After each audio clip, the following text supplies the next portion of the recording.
अकबर बीरबल की कहानी उम्र बढ़ाने वाला पेड़। एक समय की बात है जब बादशाह अकबर का परचम पूरे विश्व में फैलाने लगा था।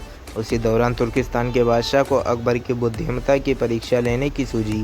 तुर्किस्तान के बादशाह ने अपने दूत को संदेश पत्र देकर कुछ सिपाहियों के साथ दिल्ली रवाना किया।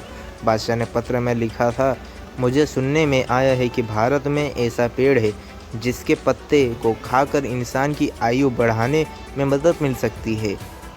अगर यह बात सच है तो मेरे लिए उस पेड़ के कुछ पत्ते ज़रूर भेजें। जब अकबर ने उस पत्र को पढ़ा तो वो सोच में पड़ गए। इस चिंता में उबरने के लिए अकबर ने बीरबल का सहारा लिया। बीरबल की सलाह पर बादशाह अकबर ने तुर्किस्तान से आए सिपाहियों और दूत को कैद करने का आदेश दिया। सिपाही और दूत के कैद खाने में कई दिन बीत जाने के बाद अकबर और बीरबल एक दिन उनसे मिलने गए। अकबर और बीरबल को आते देखकर वो सोचने लगे कि उन्हें रिहाई मिल जाएगी, लेकिन ऐसा नहीं हुआ। बादशाह अकबर जब उनके पास पहुँचे तो उन्होंने दूत से कहा, जब तक इस किले के एक दो ईंट गिर नहीं जाती तब तक आप लोगों को आज़ाद नहीं करेंगे। ऐसा होने तक आप सभी के लिए यहाँ खाने पीने का पूरा इंतजाम किया जाएगा। इतना कहकर बादशाह अकबर और बीरबल वहाँ से चले गए। उनके जाने बाद दूत और सिपाही कैद से निकलने के लिए उपाय सोचने लगे।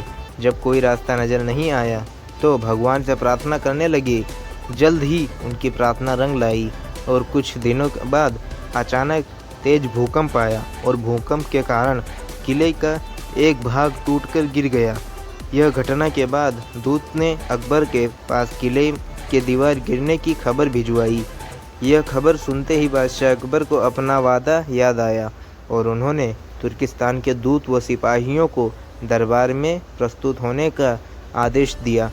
अनेक दरबार में पहुंचते ही बादशाह अकबर बोले, अब तो आप सबको अपने बादशाह के द्वारा भेजे गए पत्र का उत्तर मिल गया होगा। अगर अब भी आपको समझ नहीं आया है तो मैं समझा देता हूँ। तुम सिर्फ 100 लोग हो और तुम्हारी आह सुनकर किले का एक हिस्सा गिर गया तो सोचो, जिस देश में हजारों लोग पर अत्याचार होते हैं उस देश के बादशाह की आयु कैसे बढ़ेगी। लोगों की आह से उसका पतन को निश्चित है। हमारे भारत देश में किसी गरीब पर अत्याचार नहीं होता, यही होता है आयुर्वेदक वृक्ष। उसके कुछ दिन बाद बादशाह ने उन सभी को उनके देश भेज दिया और रास्ते में होने वाले खर्च के लिए कुछ पैसे भी दिए। दूत ने तुर्किस्तान पहुंचकर भारत में घटित सारी बात विस्तार से बादशाह को बताई। अकबर बीरबल की बुद्धिमत्ता देखकर तुर्किस्तान के बादशाह ने दरबार में उनकी बहुत प्रशंसा की। कहानी से सीख। इस कहानी से हमें यह सीख मिलती है कि सभी के साथ प्रेम से रहना चाहिए और कमज़ोर पर अत्याचार नहीं करना चाहिए। साथ ही वही देश तरक्की करता है जहां प्रजा सुखी रहती है।